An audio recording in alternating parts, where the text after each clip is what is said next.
I look out here and I see so many of my friends and associates. First of all, I'd like to thank our elected leaders and their representatives, Senator Don Hoyer and Senator Louis DePalma, also Representative Vella Wilkinson, who are here, and I'd like to thank all the others who actually sent citations. Very nice. I would like to introduce, if I think he's here, Andy Nada, our Jamestown Town Administrator. Here he is. He's not one of our elected officials, but he is one of our best, and we really appreciate all the good work he is doing here in Jamestown.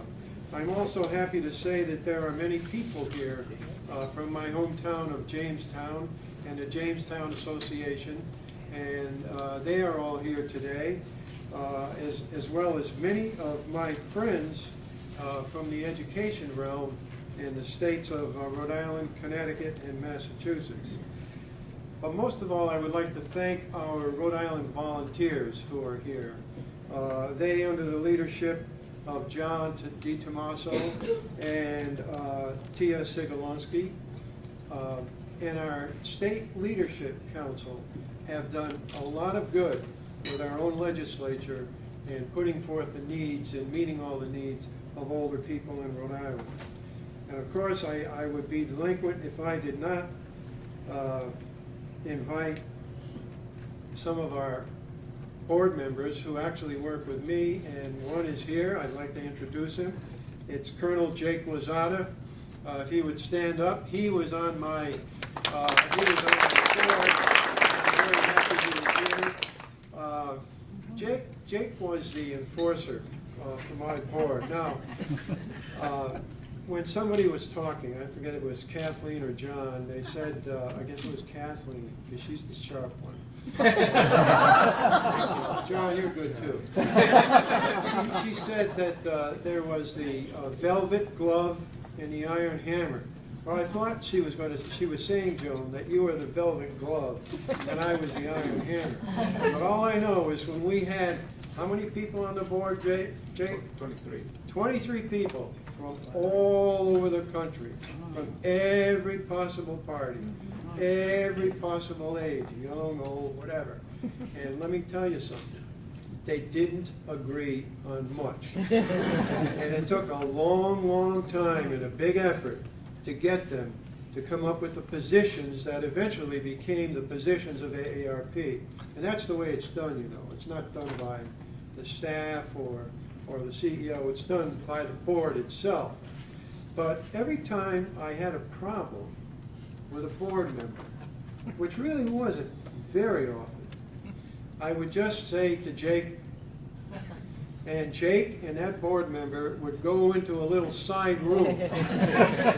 Now, I never asked Jake what happened in Jake's private office, but when that board member came out, man, he agreed with everything I said. So Dr. Lozada, thank you very much for being here. I also would like to thank everyone who is here today. Are you having a good time? Yes. Was the food good? Yes. Was John outstanding? Yes.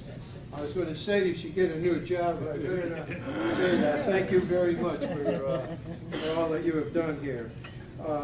Most of all, I need to thank my wife, Charlotte, who is sitting right here.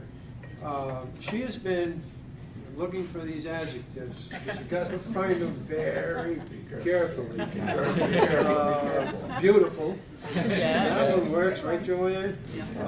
Beautiful, patient. And the best one is tolerant. Because if it wasn't for her tolerance, I would never have been able to spend all these hours and days and weeks with AARP. I also would like to introduce my family table over here.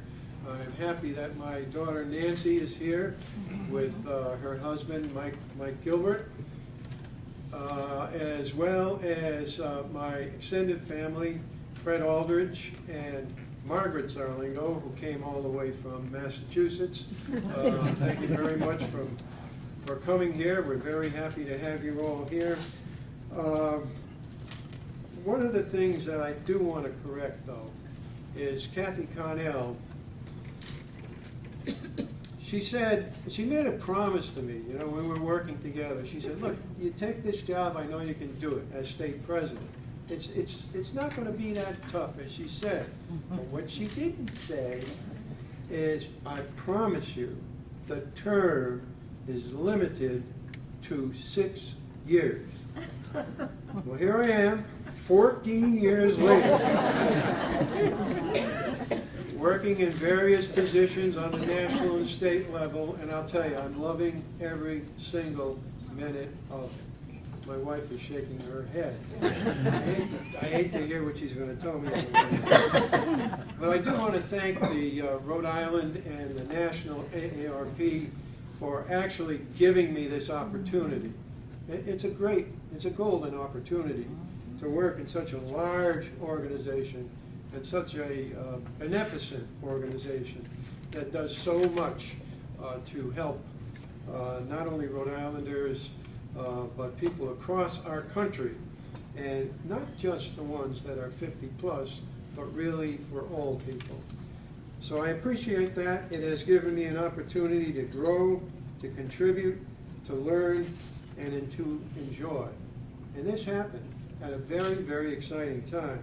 I don't know if you know it or not, but at this moment, the United States of America has reached the 50 million mark of older people age 65 and up. And we are on the way in the next 2 or 3 years, and this is not fake news, this is according to the U.S. Census. 83 million of us will be 65 years and older. And as we all know, as those numbers increase, so will all of the issues surrounding them. Joan actually mentioned a couple of my favorite projects. She did mention the Drive to End Hunger. And I don't know, I don't have her permission to tell this story, but Go ahead. Go ahead. She doesn't know what it is, but AARP, I don't know if you know it, has contributed millions and millions of dollars to hurricane victims. That's why that arrangement with FEMA that we have is so important. In fact, there's a young man here who does all the work, or most of the work, in AARP on this FEMA AARP partnership, which really protects better older people during crises and emergencies and disasters, and that's Dale Beach. So if you have any real problems involving your property, and this is a big one for coastal Rhode Island with FEMA, Dale Beach is the guy to see. But to go back to Joan and the Drive to End Hunger, and Jake, don't say a word now, but let me tell you something. We were having trouble getting our whole operation to move ahead on the Drive to End Hunger.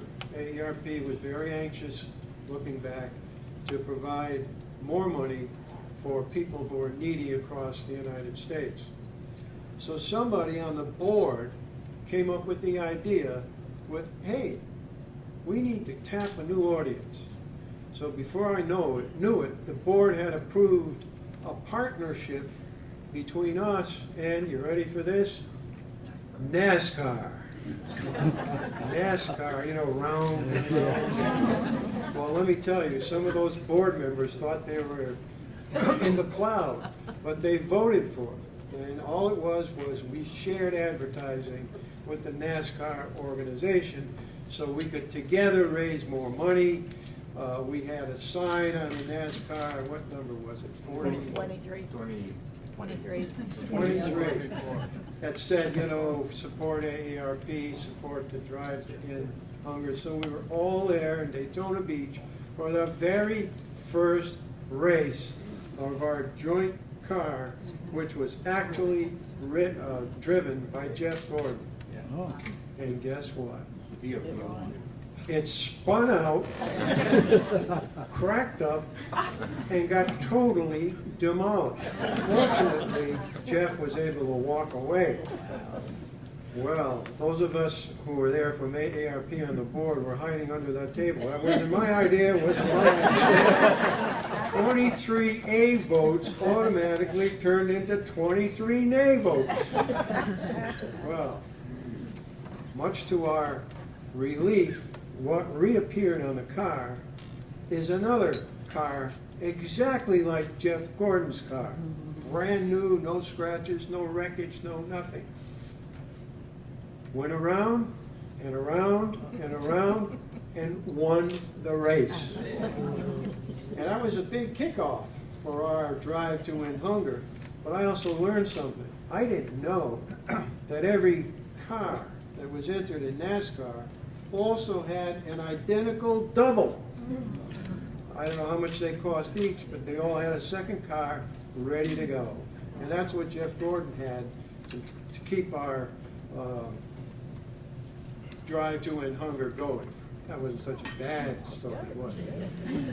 But that was one of my favorite projects, and it really taught me a lot about AARP being more than just an insurance company, the way some people still think about them. If I had, well, let me put it this way, AARP gives millions and millions of dollars away through our foundation to very, very good causes. And those two are my favorite projects.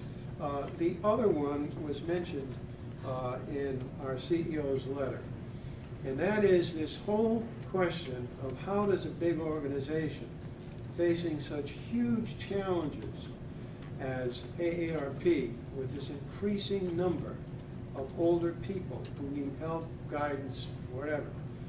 Well, the solution that seems to work best is to get as close to the people as possible.